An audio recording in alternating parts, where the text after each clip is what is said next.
Okay. Good afternoon, everyone. I'm going to give you an introduction to business models and circular business models. So the outcomes for today are indicated on the right. Some things we've covered, so I'll go over them a bit quicker, also for the sake of time, because at 2, we really need to be in another room to get the serious game going. So unlike the others, I wanted to start with a question for you. And the question for you is, what do businesses do? Federica.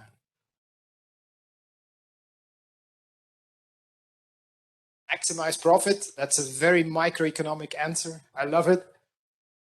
But I would like a more generic answer, even closer to the legal context. Supply demand, also a very economic answer. Drive innovation, yeah. Still more basic. Yeah, that's very close to what I'm looking for. So what do businesses do? They transfer rights from a company to a customer based on an asset that they have. So basically, this is the most universal depiction of a business model. And then the question that results from this are, how can you transfer rights and what type of assets are there? Because this is not really economics, this is more management. We love matrices. We love matrices. So you'll get a 4x4 matrix looking like this when you see that there are 4 ways to transfer rights: creator, distributor, landlord, and broker, and 4 types of assets: financial, physical, intangible, and human. I'm not going to explain all of them, but yeah, creator creates, a distributor distributes stuff, a landlord, he rents basically stuff, and a broker, he brings people in connection with each other. If I put companies pictures, it looks something like this. And then you'll see some logos of companies you all recognize. And you see that there are 2 business models that are illegal. We can't create people and we can't sell them anymore. But all of the others are allowed. And why am I showing you this? It's because of the next slide. It's because on this slide you can see a kind of a descriptive statistics of the 1,000 largest US firms' shares across this matrix. And then you can see that in the physical category, you have 71%, and in the landlord category, you also have 34%. So basically, all of this was meant to show you that the business model matters because it has an impact on the economic performance. So all of the talk that we've been having didn't disclose yet why we are talking about it. You could see this as a reason, as a motivation for why the business model matters. So now then again, what is it? And then the most universal definition again is, the business model describes the rationale of how an organization creates, delivers, and captures value. And you see I'm a big fan of colors. Every word here has a very specific meaning.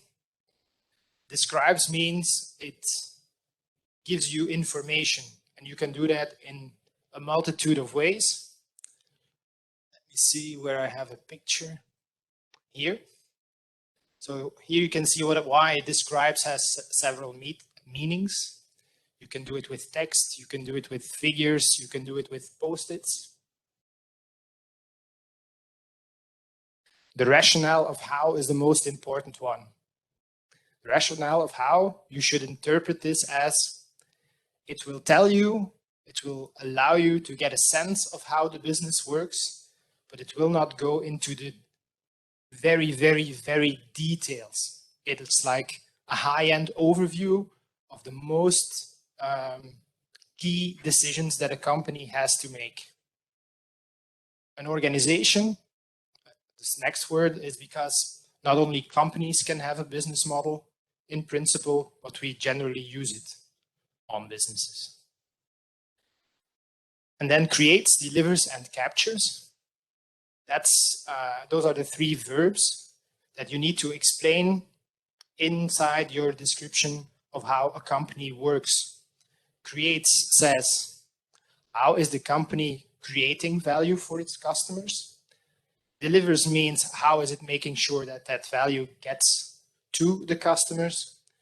And captures means obviously the company wants to earn something for the value that it is creating, but it needs to make sure that it also captures value, because not only are there consumers that want to maximize the consumer triangle, so the consumer surplus, but also there are suppliers and they also want to maximize the value that they capture. So that's what capturing means. And finally, value. In the traditional sense, value means economic value.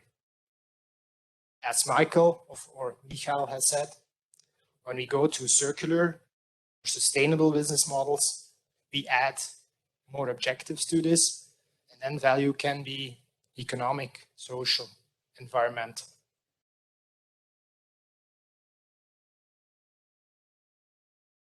To continue on what is a business model, I wanted to present you with this slide. Business model is the adjective, but you can also make it into a verb and it becomes business modeling. I wanted to briefly tell you what business modeling is. Business modeling is seen as the scientific approach for companies to determine how they should be working. How do they do that? First and for all, they define how their business model looks like, but that's based on assumptions. And these assumptions, they turn them into reality in order to test these hypotheses and learn and then update the concept and go through the cycle again. So that's a bit similar to what happens in research. We also set out to do research. We define a hypothesis that we seek to verify or reject based on a research design. Companies in the business modeling framework, they do exactly the same.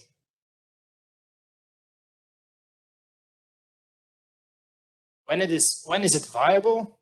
Well, in fact, it has to pass two tests. The first one, the numbers test. Obviously, the business model is only viable if it's able to create revenue and to capture it. And on the other hand, you also have the narrative test. You need to have a good story, because the story is what you need to persuade your potential investors. This slide adds something else to it, very important, that I wanted to have some indication about, is that business model isn't the same as a company's strategy. Why? Strategy is all about competing. And the business model basically tells you how they are working. Those two things are not exactly the same.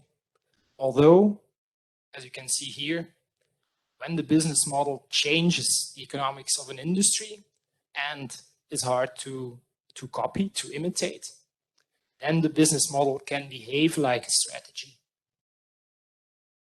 So if you put this visually, you have the highest level strategy. In between the business processes, you have the business model. So it's like a tactical layer in between the strategic and the operational. I also added this slide for your information, just so that you are aware that a business model is not the same as a business plan. So then another question. I have 3 examples, 3 cases.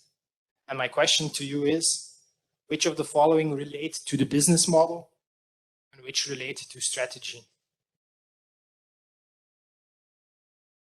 The first one is 2 companies are producing kitchen appliances, but one is more high-end than the other. Is this strategy or business model? Strategy. Yeah. Second one, 2 companies making laptops. One makes changes to the distribution model, for example, by cutting out store placement and setting up technical support as local franchises.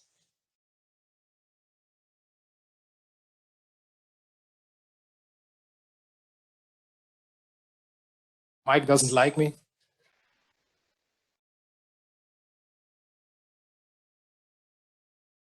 Business model. And the last one.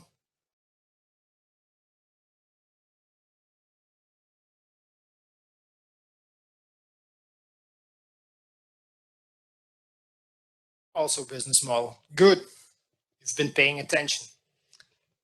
So then we go on to the next question, which is, when should we create a new business model? Right? That addresses the question of timing. Unfortunately, I cannot tell you a precise answer like you have to do it then. You have to know that basically every product has a life cycle. So every industry has a life cycle. So it changes. And how does this change typically happen? First, you compete on performance, then on reliability, then on convenience, and then on cost. That's the linear way. It could also be that you compete on all 4 at the same time. But what is important is that business model innovation comes last in line. So it's the most challenging type of innovation for a company to successfully manage. How to create? Who of you have ever seen this diagram before?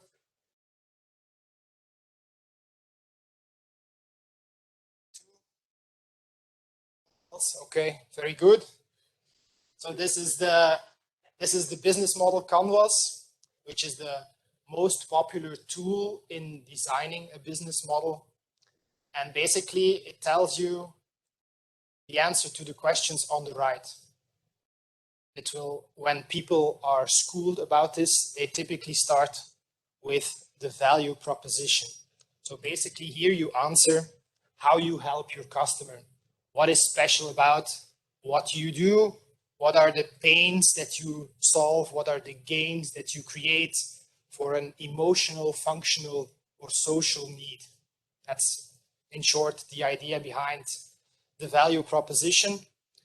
And this value you provided to someone, obviously you need to decide who is your customer. So that's the right-hand box. And the 2 in the middle, they say, how are you going to get it to them? And how are you going to interact with them? On the left-hand side, well, you not only want to get value to your customers, you also want to be able to create them. So for that, you need to define what are your key activities. So in other words, this comes close to defining for you as a company, what are your core, the word is missing, the core competencies, there it is. What are your core competencies? So what are you as a company particularly good at? What doesn't any other company do equally well as you do? Becomes part of the key activities, and for these activities, you'll need to define your key resources.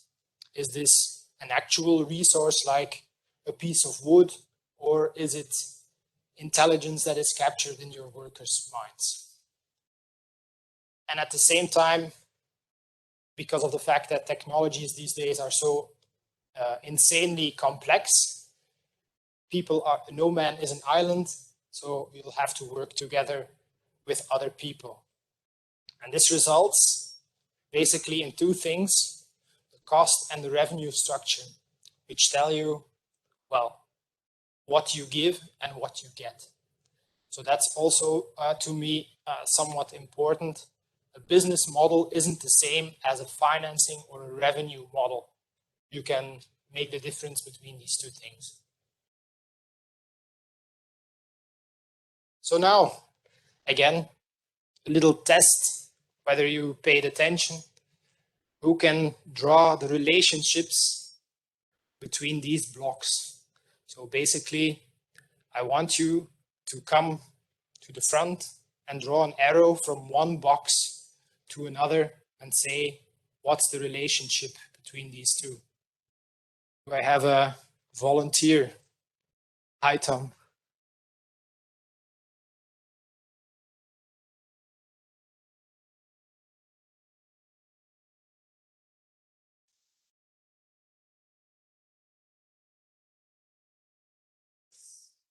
Started with the value proposition. Start there. Then what value why determines the customer, I guess. To benefit from this.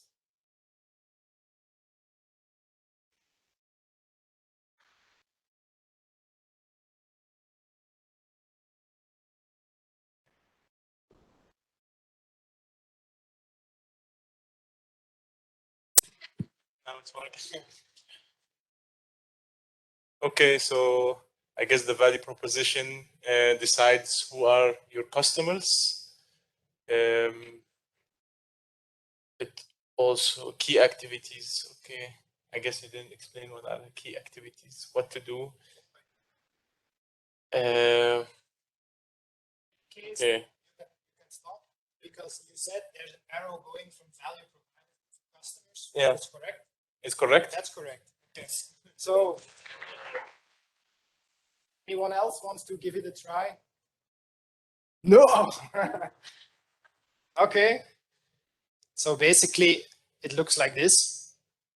The value proposition is something central. That's something that you can see on this slide. And like Haitam said, value is given to your clients, which you need to decide. So that's why there's an arrow here. And basically, you see that the entire diagram has two main chunks with the value proposition as the glue, where the left-hand side determines the cost structure and the right-hand side determines the revenue flows. Some final thing that I wanted you to realize with regards to business models and especially how to create a new business model is that it becomes more complicated the older you are as a company. So basically, this is the easiest situation. There's nothing there yet. And you just need to determine a working business model. And then, well, you want to transform it, you want to diversify it, or you want to add one. Everything after the first case just adds layers of difficulty to this change. Why? It's because of this graph or this figure. And basically, it shows you that when a company starts, it has a lot of options. Let's say it has lots of stars with regards to how are we going to do business? How are we going to work? What technologies are we going to use? But you see, based on the blue line, that this narrows up until a certain point where you see that the company is locked in. And locked in means that at that point, it becomes very, very difficult for the company to change the way it has been working. But it's possible, but it's hard. And for breaking this lock-in, you need certain capabilities that allow a company to reinvent itself. And this is called, or one of the theories that allows you to explain this is the dynamic capabilities theory. I could also talk about this for half an hour, but I will not do so. Then we get to the circular economy, which was well explained, so I'll not repeat what it is. And you've also seen this graph and the ladder of circularity. So the basic business strategies for circularity, they are covered. I'll not repeat it. You can just also add them on a life cycle figure, and you can also summarize this. So this adds to your vocabulary as narrowing, slowing, and closing, or narrowing means making it live longer. No, sorry. Narrowing means I'm going to keep on owning it, so I have the most incentive to make it the best performing product that is out there, making it live longer, and then making it possible to easily disassemble it.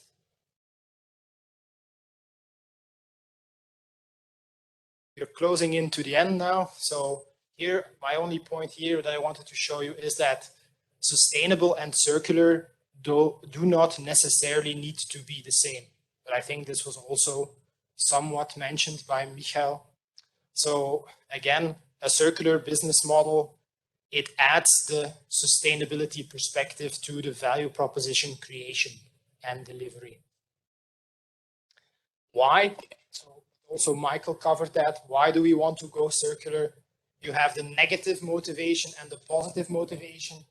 Negative means you want to change because something will force you to do so. And positive means I want to do it because it's beneficial. And what I wanted to, and with what I will end is also something that Michael pointed out to, but didn't explain the mechanism behind. I'm going to show you why it is financially more risky to have a circular than a linear business model. And I'm going to do that with an example. Suppose you own a bike shop. Typically, we just sell the bike, but now we're not going to sell it, but lease them. And my question to you is, I told you that business modeling is about testing hypotheses and testing your assumptions. So my question is, which of these both, the linear or the circular, require you to be able to test hypotheses across the largest time horizon, the linear or the circular?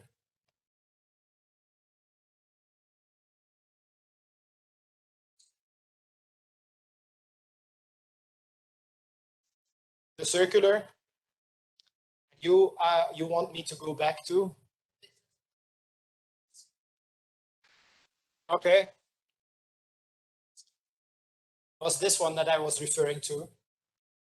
So just the fact that's the cycle that shows how you need to test. And then the question is, in which model, the linear or the circular one, will this cycle require you to do the most testing? The circular one. So that's good that you all intuitively feel this, but I'm also going to visualize it for you. You see the linear one here, and you have assumptions here about how much an original equipment manufacturer will need to pay a supplier to have the goods.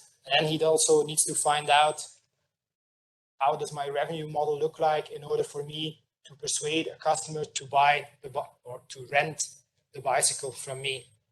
But when you go circular, it becomes worse, because at this loop, the amount of hypotheses you need to test increases with the amount of loops that you want to go through. And that's why, due to the longer time horizon, they face more difficulty in this proactive reduction of uncertainty. And while doing so, they'll have to spend more resources to do so. And this results in higher financial risk, like Michael mentioned this morning. That was it for my talk. Thank you for your attention.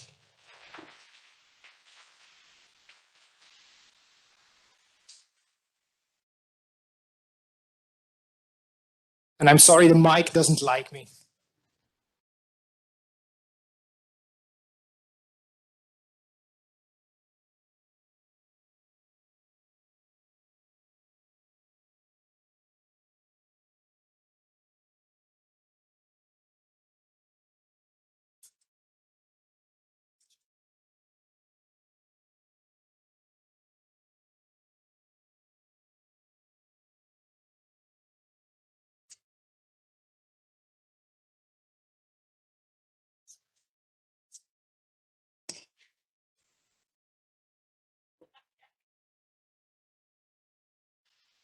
Okay, so not an easy task for me because I would like to continue the talk of Sebastian. He explained you the idea of business model, and I will more concentrate on this circular business models.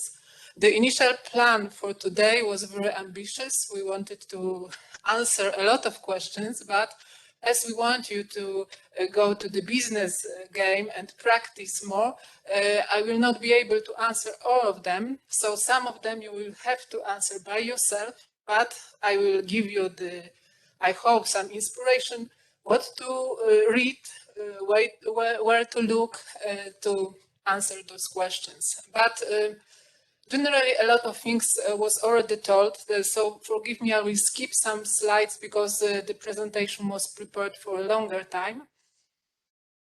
And I will start with the need to move to the circular models, but I think each presenter of today showed you that there is a big need. And then I will move straightly to this circular business model. So transferring what Sebastian said to the example of the circular one, and also show you even if they are more risky, they can be very effective. Only a few words about the consumers, because I personally, in my research, deal mostly with the individual consumers and, for example, their openness to circular business models. But thanks to Sapiens, I also tried to look at the public buyers, and I think that there is a big research gap here. Only a few slides on how companies today incorporate circular economy concept in their sustainability agenda, how they linked it in their social corporate reports. So we, for many years, has this model. It was already showed and said.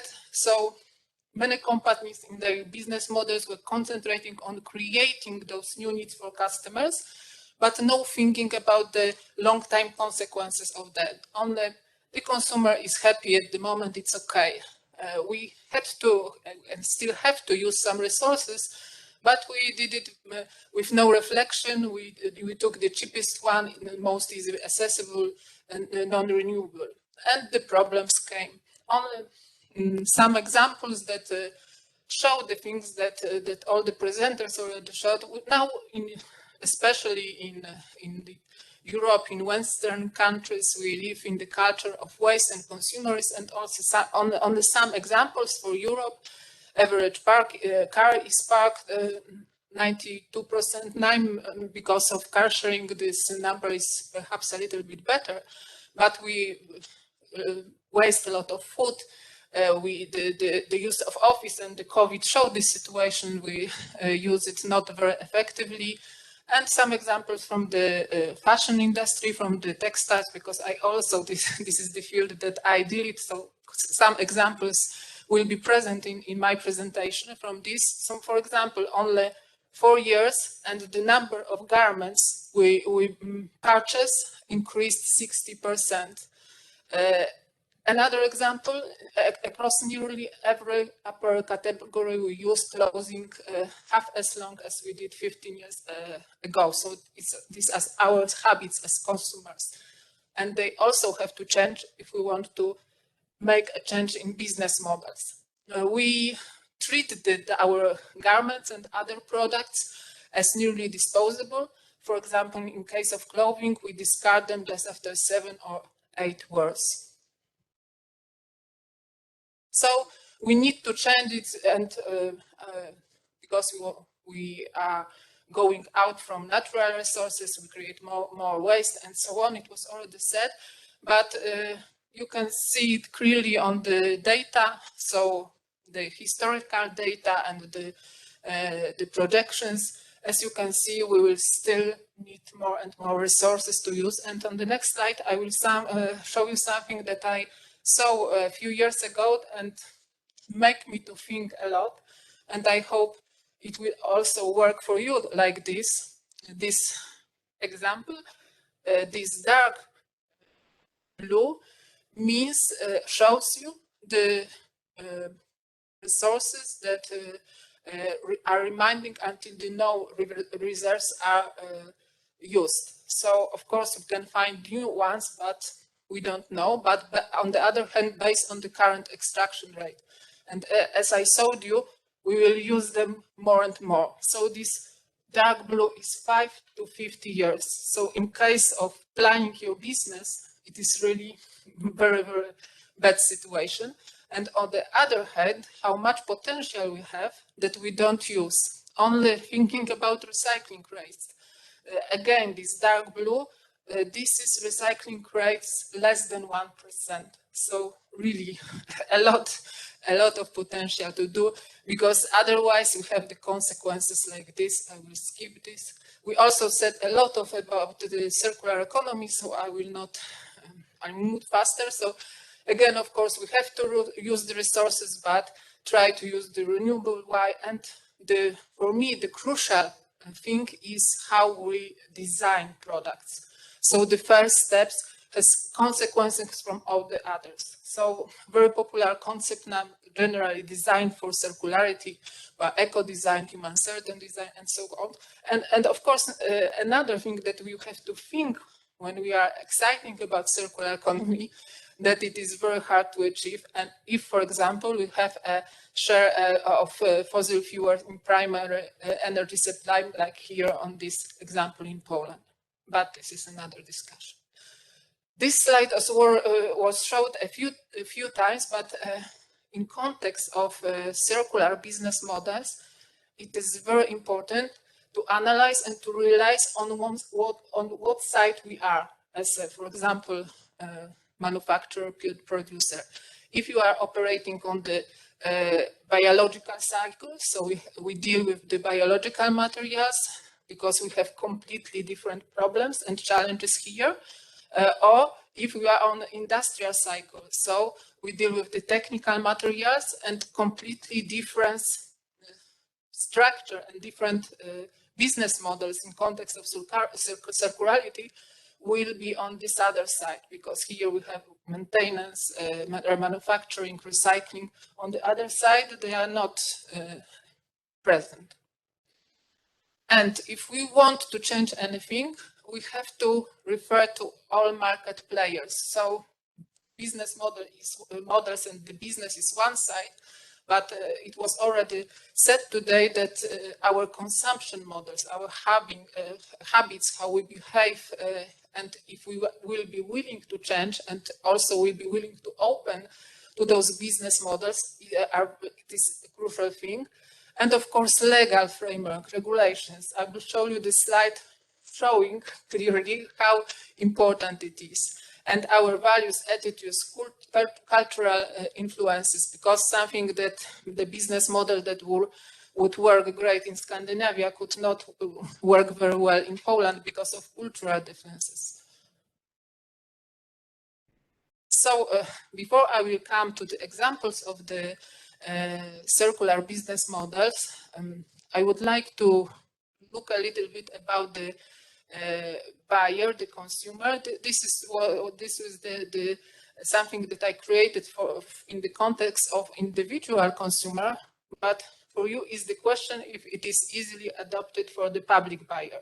I think yes, because the role of public buyers or consumers in this scope and time of transition to the circular economy models refers to some direct impact and some indirect impacts. Then we will force to change the business and we will force to change them to the circular business models. So on the these direct impacts, we have, for example, if we will be willing for an active engagement in product design process. For example, for the individual consumer, it is the presumption. But there is a huge, I think, challenge for the public buyers.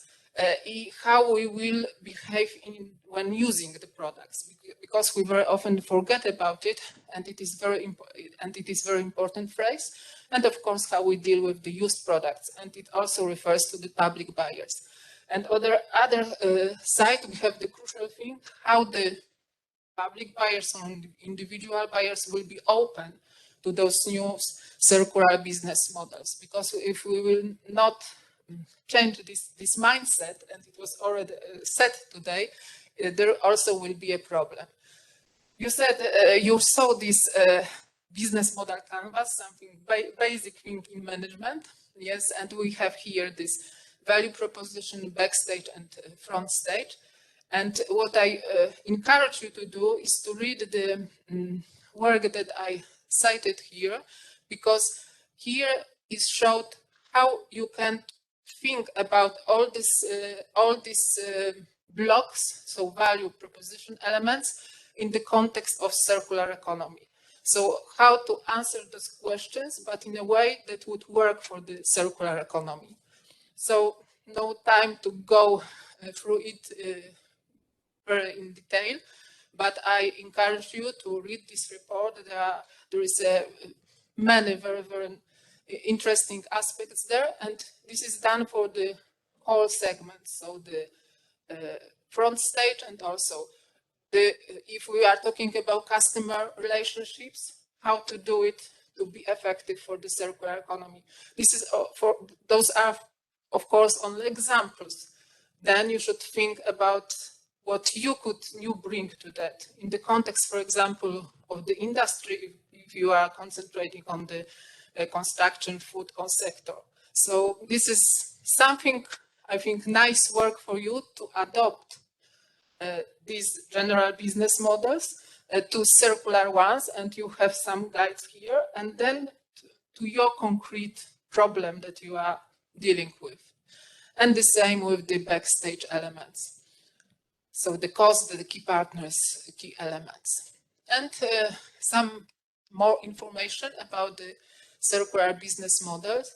Nowadays, we have a lot of different classification approaches, how to name them, how to classify them. Here are some examples.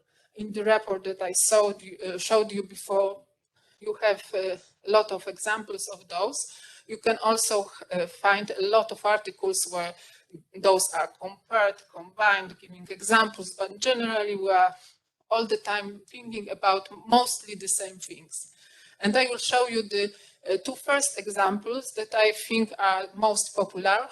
The first is Ellen MacArthur Foundation, the model resolve, and here are the basic concepts. Today we talked a lot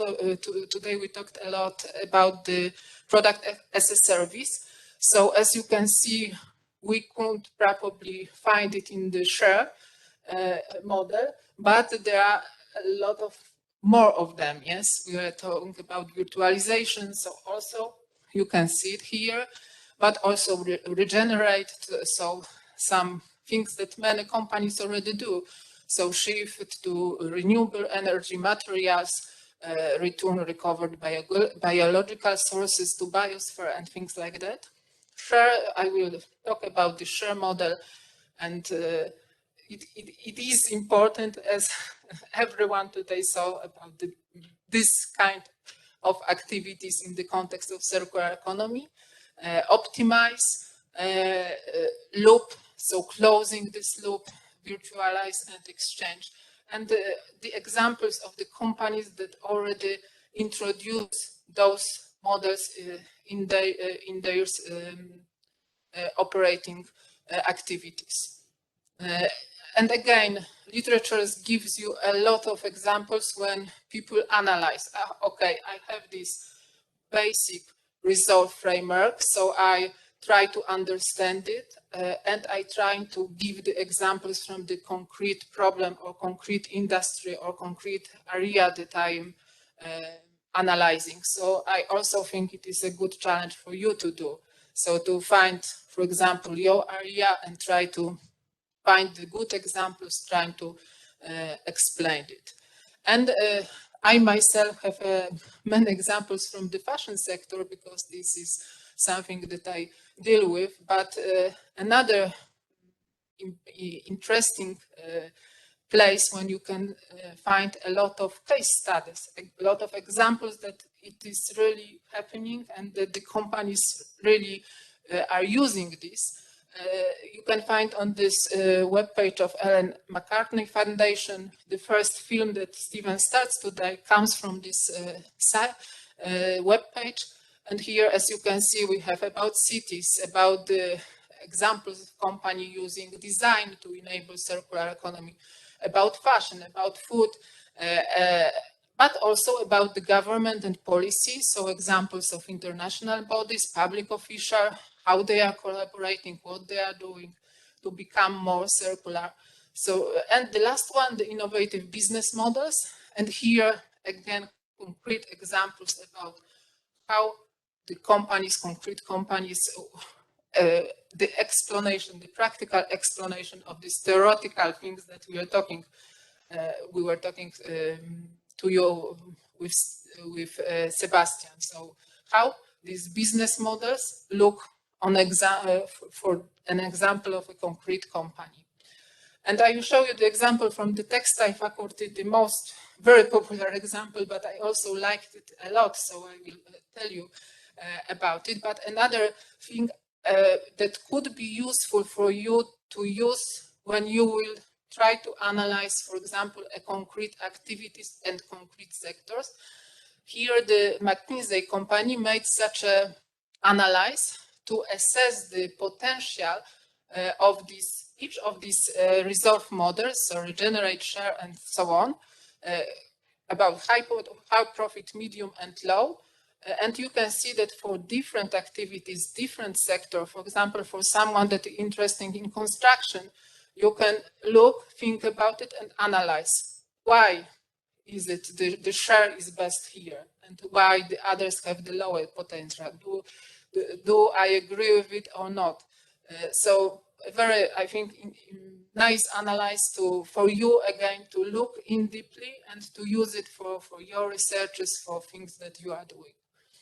And the other framework, let's say, for the circular business models prepared by Accenture. And as you can see here, we have 5, not 6, but they are very nicely presented in this circular economy model as a whole. So in what parts of this, what steps of this closing the loop, we have these concrete business models. And here we have also product as a service. There were a lot of talking about this one today, but generally this is very similar to what was in this Ellen MacArthur Foundation. So the circular supplies, resource recovery, and so on.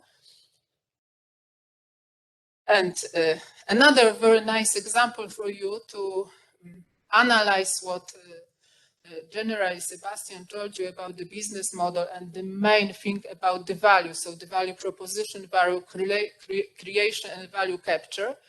And now looking about this,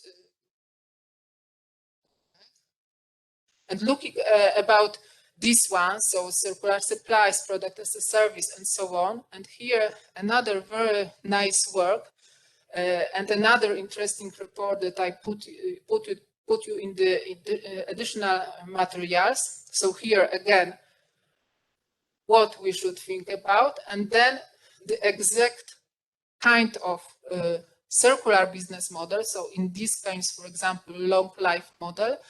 And the work was done already. So how to present this business model, the concrete circular on this value proposition, value creation, and value delivery.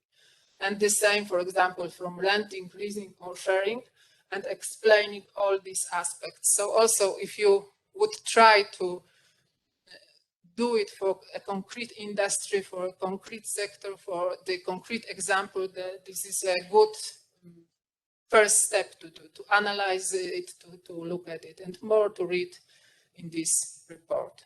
And some examples from the fashion industry, sorry, but this is the closest to me. The other examples you can find on the pages that I showed you, Ellen MacArthur Foundation. But here I also here are examples on now most popular that are coming to the market. So rental subscription, short term rental, sell for high durable clauses, and resale. We are the same analysis made by Accenture. Also, those are the models that we are now can meet on the market. And in the context of this product as a service, this is the concept of leasing the clothes, something that may be strange. For example, in Poland, when I always talk about it, there is a confusion. And when I do research, for the Poles, leasing clothes is something strange and not acceptable. And I want to show you how good it can work. For example, in other countries, when this mindset is already done, is different. And here are the examples of the companies that already introduced those models. But what I really wanted to show you is this slide. That you see, we can talk generally about things, but then looking for the concrete industry, the textile industry, and then in fact we should look at the concrete market segments. Because something what would work in the context of operating margin very good for the luxury products or luxury clothes, for the value market, will not work very good and will bring you the losses. So that's why I think that the analysis that would concentrate on concrete sectors and in fact on concrete market segments in those sectors are very important, because generally we could say that the rental model is very good for the fashion industry, but not in the value market, only in the premium or the luxury. And this is this example of the leasing the jeans. Here the founders of these mud jeans one day asked their consumers, hey, do you really need to own the jeans that you are wearing, or do you want to just to use it? And they presented, and their business model, their offer was like this: you can lease these jeans just like you lease the car. So you don't pay the whole amount of money, you just pay a monthly pay for the used jeans. But if you, for example, bring the old ones, you pay a little bit more. You can lease 2 jeans, and then when the time is over, you can keep it or you can bring to the producer. And what is most important here, then this producer is thinking about what will happen when those jeans will go back to him when he designs those jeans. So they prepared a special recycling line. They know that they design their jeans in this way, that the fiber composition, that the finishing, the accessories will allow in the end for the effective recycling. So this fiber to fiber recycling. And it is much more effective, for example, when the companies offer this take back system, or bring me all the old clothes and we will do something with it. And in the end, very often it is true that it is not economically effective, because there are different clothes with different blends, with different finishing, with some chemicals, and it is hard to get this fiber to fiber in the end. So this works very good. And here the question if it can pay off, because Sebastian said that those circular business models are much more risky. There are, but if they are tested and working good, here example that they can pay off. The mud jeans is expanding very fast. So you can see the numbers of jeans sold in the last 5 years, and you can also see how good results in the context of sustainability they get. So how 92% less of water, less of CO2, and less of land use, and also the numbers of recycled jeans at their factory also grows very well. So this is the example that we will not introduce the circular business model on a big scale if we want from consumers and from buyers to change their habits and to give up something that they are used to. For example, in this model, we have the need to have new clothes, to change it. We cannot ask consumers, no, you have to give up this need, because I'm happy when I can buy something new. So this is something in between that I give you the option that you can change the clothes, but I found the way to make it good for sustainability. And I will skip this. And the last thing I wanted to show you is this slide, when I told you how important are the legal framework. This is the analysis that stopped to 2060, but I'm sure that this trend will go up. So this is to show the evolution of corporate sustainability reports when the companies started to think about circular economy, when they started to mention the term circular economy in their sustainability reports. I have a similar analysis for how the researchers started to cite the circular economy, and it was a little bit earlier, but for the business, the main point was the breakthrough year was 2040. So the year that there was the first EU communication of CE, and then the directives, then the things started to happen. And the increase of interest from the business side is very visible. So the legal regulations are very, very important here. And on the next slide, you have also the link to the article that shows you how they include these dimensions, how they refer. But this is something that I think you can read by yourself in this article. I think that the most important aspects I wanted to tell you as giving these basic things about business model in the context of circularity. I did so today, because what time we have? Yeah, I promised I will finish before 2, so you can move to the business game. Thank you very much. Any questions? Yeah.